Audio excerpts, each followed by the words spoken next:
It depends on where you want me to start at. From the beginning, growing up, it was tough, you know. Like you have your brothers, them being gang related, but you're the only one in your family that wasn't really that type of kid, you know. My dad was never there. My mom was barely in the house, so it was basically me by myself, me and my sisters, and my grandmother who took care of us. So growing up was something that you had to accept, like having no role models, no father figures. Never really went to school, so the only thing you seen were drugs, guns, monies, and how guys treated women. So it was very, very hard for me as a young man because, you know, I had no sense of directions or where to go. My brothers them on the corner, they're selling drugs, they're shooting at people, and that's the only lifestyle that I knew. I didn't know that there was more to life, that you actually can go out and get an education and all that other stuff. So for me, it was just like, is this how I'm gonna live the rest of my life, being that kid that has to go through all of these trials and tribulations? I mean, sleeping in a house, 2-bedroom apartment with like 6 people. I mean, you're sleeping on the floor, going to school wearing the same clothes every day, you know, people bullying you and picking on you. For me, it was just like, I can't spend the rest of my life like this, but it was something that I had to accept, you know, not knowing where my next meal was coming from, not knowing when I would ever see my mother again, or where my life would go from there. So like where I lived at in Riviera Beach, between West Palm and Riviera, there was like a one-way entrance and a one-way exit. So that same way you came in is the same way you had to leave. So it was very, very difficult for you to get out of there if you were in a car, especially if someone was going to try to do something to you, you know, because unless you're going to drive into a lake. The best I can describe it is if you've ever seen the movie Training Day with Denzel Washington, and he pulls into the neighborhood, and they're tossing the pigeons and letting people know that he's coming into the neighborhood and so forth. There was basically one way in, and when you got down to the cul-de-sac, you had to turn back out and come back one way out. It would kind of remind you of that. Lack of a better term, it was in the hood. I mean, you know, it wasn't. It's in Riviera Beach. It's not it's not where Mar-a-Lago is, out on the coast or anything by any means. Well, it all started with my cousin Tonio, you know. He was 2 grades ahead of me in 5th grade, actually. He was somebody that I always hung out with, and he just started carrying a gun with him and started selling drugs. So for me, being that young but already knowing how the streets operate and being that type of kid who always watched what other people was doing, it was natural for me to automatically start selling drugs or carrying a gun around, you know. Especially being that young, it's actually surprising because now that I look at it, I ask myself, like, what in the world was I doing, you know? But then seeing my brothers do it and seeing my cousin do it, who was like the closest thing to me, so it was just, I accepted it, and it was something that I just did, you know? It was not expected of me. It was just something that became a habit after you've seen so many people do it. So you just like, okay, if other people are doing it and they're being pretty successful at it, then maybe that's something I should do too. So you just basically following the routine of what's going on through your family, through your bloodline. So my brother woke up, my brother Jeffrey, and I was like, bro, this may be the last time I ever see you because I think DCF's gonna take me out of the house. And he was like, all right, fine. I mean, he wasn't really an emotional type of guy, no touchy-feely type of person. So he walked out the house, and all you heard was boom, boom, boom, boom, bunch of gunshots. And at that moment, I knew it was my brother because he was the only person that walked out the house at that time. So when you run outside, you see your brother laying on the ground with 9 bullets in him, and he's like, help, help, but there's nothing you can do. So I'm sitting there in shock, like, man, this just happened to my brother. And I was just like, man, I can't imagine this happening to me, you know, because in my life, my mother was shot, my brother Brandon was shot, and now my brother Jeffrey was shot. There was 3 people in my family, and thank God that all of them survived. But my brother Jeffrey, he took 4 bullets to the chest and survived. But it was crazy to see him laying on the ground, yelling for me to help him, but there was nothing I could do, you know. He's like, JaJuan, help, JaJuan, help. And I'm just sitting there, like, with my hands on my head, like, man, I can't even help my brother, you know. So it was very, very emotional for me because I have my little sister who's in the background, and she's crying because she see how much pain my brother is in, and she's so young, and her impression of mine doesn't make sense that we are actually going through this, that she was actually able to see my brother on the ground. So that touched my heart because I was like, man, look at my little sister. Now she experiencing this stuff, you know. Then my brother Timmy decided he was going to go out and retaliate, you know. He wanted to be that person who wanted to show how tough he is, how he a big dog, you know. So him and my friends and some of his friends that are in the gang, they load up a car full of guns, you know. They're finna go retaliate, you know, because that's what happened. I mean, somebody you know, somebody you love gets shot. The first thing in your mind is we got to go get payback, you know. So that's what they were going to do. I mean, they had big guns, big bullets, big everything in the car with them. And as they were going to retaliate, they actually got pulled over by the police for driving suspiciously, and then he ended up going to jail for a bunch of gun charges, you know. But I think God saved them, you know, because like they were going to do some damage that night when they was going to retaliate because my brother Jeffrey was shot.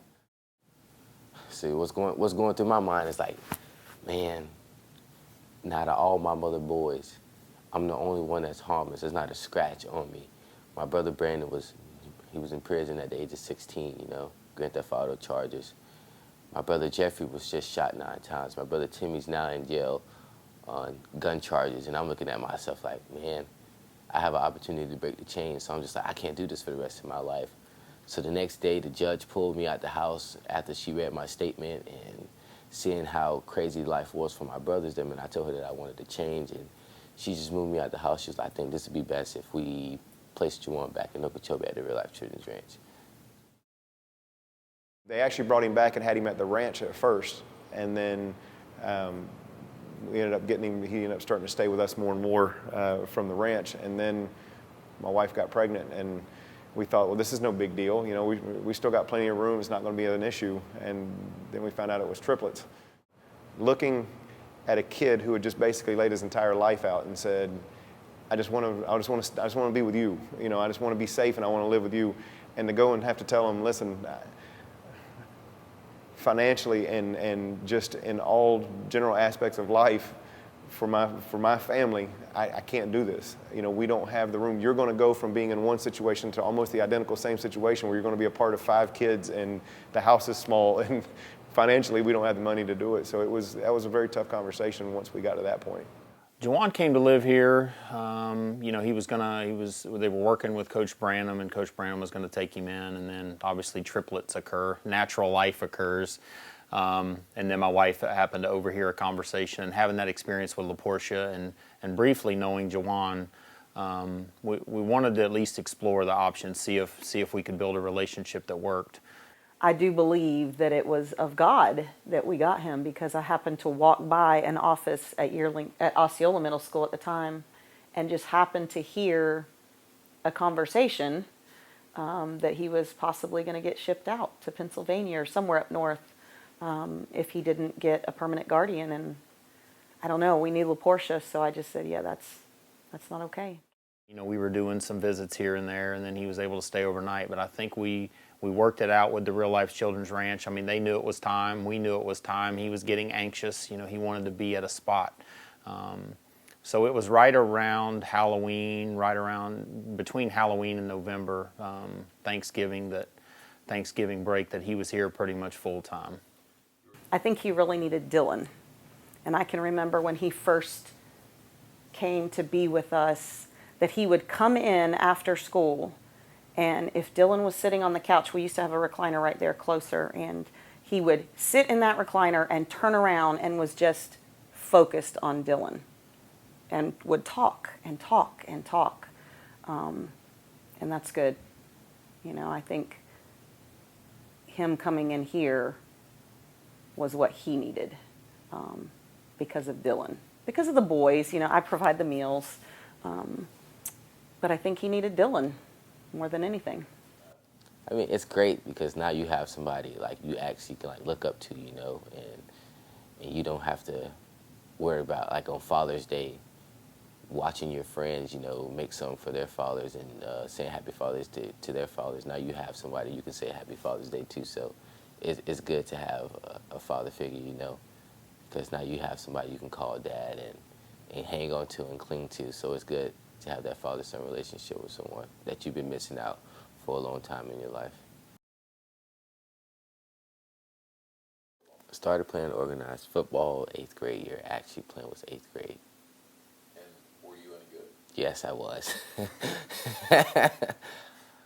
So we're talking about Lamar, we're talking about the Pop Warner team and the different things that they're doing. And then Ty says, you know, Chris, he said, I went and watched the other night this kid. He said, Nate told me about him. He said, you got to go see him. He said, man, the kid's pretty good. And I said, what's his name? He said, I don't know his name, but he's LaPortia's little brother. And I'm standing at lunch and I'm kind of looking around thinking, well, which one of these kids is it that they're talking about this much? And here comes this kid with a Florida Gator jumpsuit. He's high-fiving people. He's smiling. Everybody's waving at him. They can't wait to talk to him.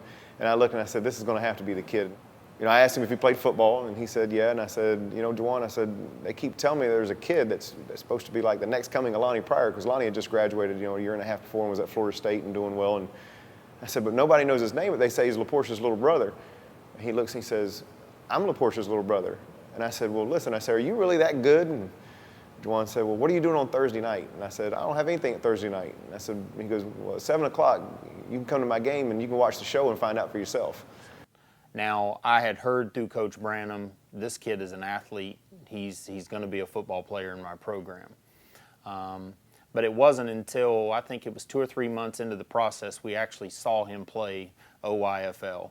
And in the OYFL is our youth football league, and he was number 28. And most people didn't even refer to him as JaJuan. It was, hey, 28, and Lamar Williams was 34. So you had 28 and 34. Everybody that came to town, that's all they talked about. It wasn't until we started watching the OYFL games that I was like, okay, this kid has the chance to be special. So you get to high school. Coach Branham is now the coach again. Mm-hmm. What were you expecting high school football to be like? I was expecting it to just be football. I didn't know that you can get a scholarship to go play football. I didn't know that. I was in the office talking to Coach Smith, and I was like, Coach Smith, do you think that I'm capable of going to play Division I football if I worked really hard? And he was like, yeah, but you got to work. And I was like, okay. So I took it from there. Was in the weight room every day after school, whether it was with a teammate or by myself, which I spent a lot of time by myself. I did a lot of drills over at the school at Central Elementary, right over there. I did a lot of drills by myself, went running a lot, did everything that I needed to do to make sure that I was able to reach that goal. We were struggling at the beginning of the season. The record is still showing struggle, but the games have been much tighter, and JaJuan has been a huge part of that. He matches up against whoever we needed to match up against, and he's played middle linebacker, outside linebacker, strong, free, and corner. He's played, he's thrown some passes for us. We haven't actually lined him up at a quarterback position yet. I guess we could if we wanted to do a wildcat formation for him, but it's the desire to win and the ability to play anything regardless of what his stature looks like. That I believe separates him from most other kids in high school. He knew he wanted to go somewhere. He knew Okeechobee was not even an ending point for him, and he's put himself in a situation where it's not going to be an ending point. He's going to move forward, and it's going to be exciting to see what's next. I got an offer from the University of South Florida. I mean, it kicked in, but it really didn't kick in because I never visited South Florida before. I visited Southern Miss, who I received a scholarship from. Went to FAU a couple times, and then finally when South Florida said it was going to offer, I was like, man, this is real. Now I'm a future Bull. I don't want those first 13 years to be something that he thinks that, hey, that's who JaJuan Cherry is. I want him to go forward and build. He's about to end a vital part of his life in his high school career. For some people, that they might see that as the end. Now that I'm done with high school, I'm done. I'm done. What do I do next? He knows that is just a normal transition, and the rest of his life is coming.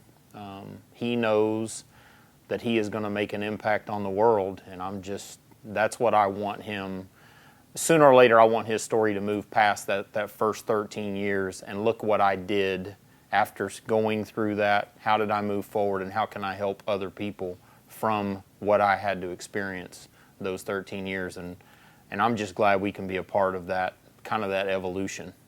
I'll tell you this, my one hope for JaJuan, and maybe this is from the female perspective, but I don't think he knows how to accept love very well, especially from girl. I don't want to cry on camera.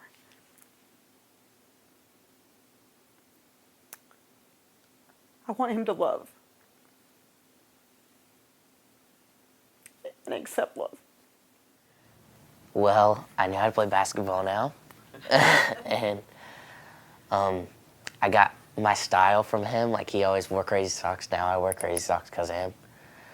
But I think the big thing is that JaJuan's like faith, it influenced me, because before I wasn't a Christian, I didn't really know God. But since then, since he moved in, like, I've become a Christian, and I've began to like come close to God, and I've made him my priority because of JaJuan. He's one of the most inspirational people. He's got an inspirational story, you know, and when you get him talking about it, just the look in his face and the honesty and the conviction that he speaks about his testimony with, he wouldn't have opened up like that in the past. All you got to do is get him talking and ask him about the Bible, or ask him about his walk with Christ, and he'll let you know real quick why he does it and where it's coming from. And there's just that confidence now, the confidence that he has in himself. You know, he used to say, well, I'm the dumb one, because he'd talk about him and his sister, and he'd say, well, I'm the one that's not that smart. LaPortia's the smart one. And it was always that she's the smart one. But, you know, he's 3.3, 3.4 GPA, something like that. He's qualified on his test already for Division I football. You know, he's passed all of his FSA requirements, everything. I mean, this is a kid that at one time was hovering 2.2, 2.3 GPA, and he doesn't have that lack of confidence any longer in himself. He knows how to get to that point of getting the work in, and then that the hard work will pay off. What's life like for you now? It's really, really good, you know, because like my mom Dana, and my dad Dylan, my little brother Devin, my older brother Dalton, my grandma Rita Tetters, Peepaw too. I mean, they all support me, you know. They make sure that I'm doing what I need to do, you know. They hold me accountable even when I do something wrong and I don't like to be corrected, you know. They're always there to make sure that I'm doing what I need to do to make sure that I am able to be the best person that I can be. So I'm very blessed, and I'm very, very happy in the situation I'm sitting in.